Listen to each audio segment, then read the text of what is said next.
welcome everyone. Today we're doing a mech highlight on the Osprey 1.5 medium mech, 55 tons, and this guy has a couple interesting quirks. So first off, the easy to pilot quirk, plus 20% walking distance. The Osprey 15 loadout consists of a Gauss Rifle, 3 medium lasers, and an LRM-10. Also, there's the Royal Mech quirk, which, at least in BTA, gives minus 12 heat at the end of turn, which is very nice.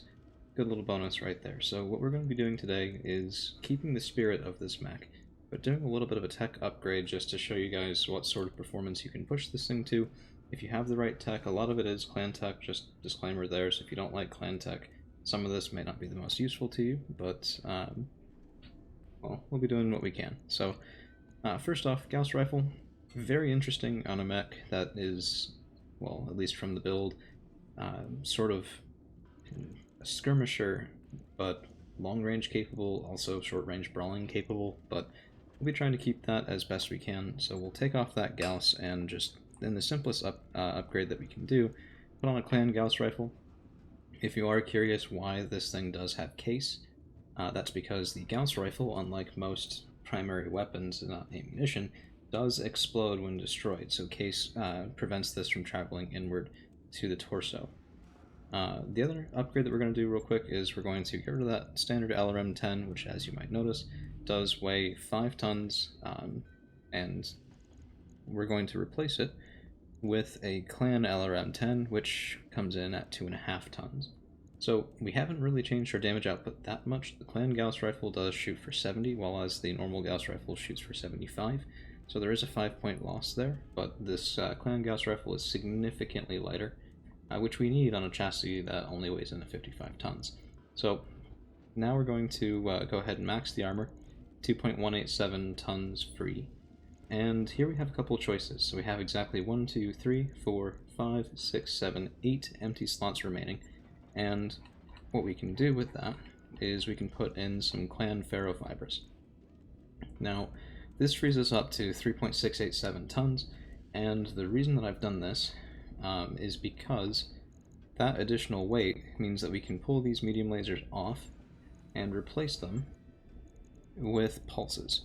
Now, you can go with regular pulses here. I'm going to put in clan pulses because I have them. The difference is actually relatively marginal. So medium pulses ignore 3 pips of evasion.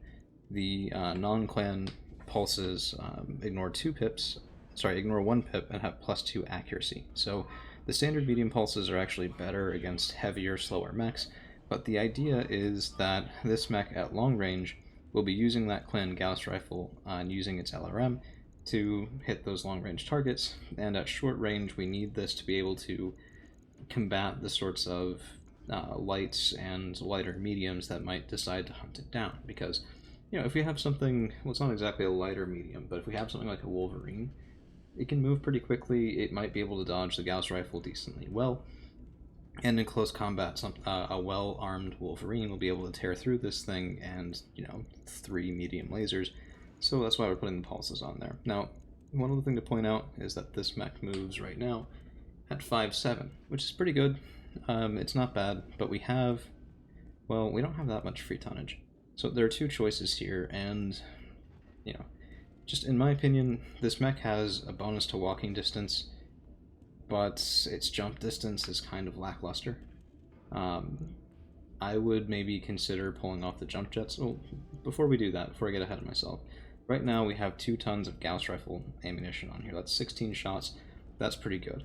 We also have 2 tons of LRM ammunition on here, but we only have an LRM-10, so that's 12 rounds, 12 volleys, I suppose, per ton. It's a little bit on the high side. I'm going to recommend that you pull one of those off and look for some more interesting LRM ammunition. For example, I'm a big fan of AoE ammunition as a way to consistently damage light mechs. Same sorts of things that you might also follow up later with medium pulses. Or you can go, we don't have Art 4 on here, and it might be worth considering. Yeah, actually, let's see if we can do that. So we will go into our equip. I believe it's in equip. It might be in internals. There it is, FCS Art 4. So we'll put that on here and pull off this second bit of LRM ammunition. Go in now to our LRM ammo, and we can see we can put in 2 tons of ART4. This gives a lot better direct fire accuracy, which is something that LRMs often struggle with, as well as the blanket +1 accuracy just writ large compared to the standard ammunition. So just by upgrading the ammunition, we've already improved the fire capabilities of this mech. Now, here's the thing. Before it was running a little bit cool. Now with the triple medium pulses on there, particularly clan pulses that have, I think it's either 5 or 6 more heat generation per, this thing is running a little bit hot. Now, the reason I'm not necessarily doing anything about that is because it's really kind of rare where you'd be opening up with all of the medium pulses and the Gauss Rifle at the same time. But the Gauss is only 9 heat, so if you open up with everything else, you are still running a little bit toasty. Particularly if you do use the jump, we might want to cool this just a little bit more. So what we'll do is we'll try to get down to 1 ton remaining.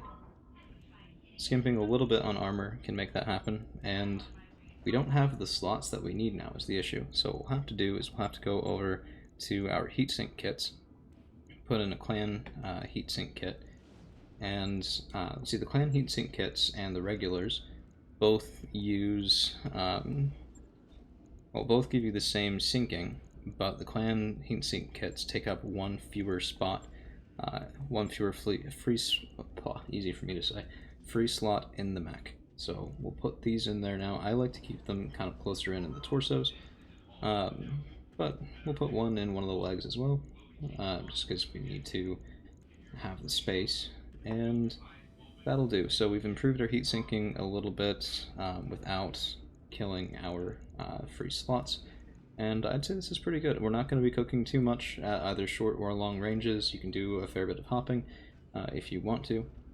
Another alternative here, just to float this idea, would be to take out the medium pulses, put back in mediums, and give this thing a larger core. So just to show you what that would look like, let's take one of these off. Let's take out the medium pulses. Let's say now you're going for a bit of a different build. So what we can do, I'm a big fan of ER mediums compared to standard mediums because ER mediums, well, 25-15 for the non-clan version as opposed to 20-10 damage and heat for standard medium lasers. They run a bit hotter, but I like them particularly because of not just the damage bonus, but the range bonus. Standard medium lasers shoot up to 360, ER mediums shoot up to 480, so it's about another 25% on your range bracket. It can mean that you're firing these a lot more often. So let's put on ER mediums. I'm not going clan here. You could. Well, yeah, let's go with the clan ones just to really show what that damage output can look like. At the cost of 2 more heat, you get 5 more damage, at the cost of also 1 accuracy, which, you know, to each their own really at that point. So let's say that we're going to make this a dedicated moving bot, so we're going to rip off these jump jets, and we have an XL engine on here. If this is going to be, well, this is not meant to be frontline, so we can leave in the standard XL. I might suggest a clan XL is just always safer, but the refit cost on that is going to be several million at least.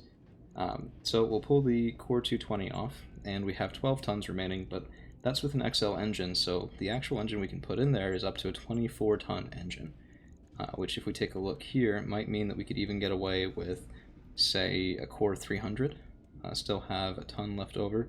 So let's put in a Core 300. We were moving at 5.7. Now we're moving at 7.9. So 7 on the move, 9 on the sprint. That's pretty zippy. And I would highly recommend doing that over keeping that jump capability. Maybe even over the medium pulses too, just because keep in mind, particularly for BTA 3062, which is what this mech highlight is really meant for, evasion is king, and being able to sprint on the 9 is well, quite good. So we are half a ton overweight. You might have to sacrifice a bit more armor for this, or you could do something like put in a half ton of LRM ammunition instead of a full, which I do believe I have one of those. So we can go that route. I don't. Interesting.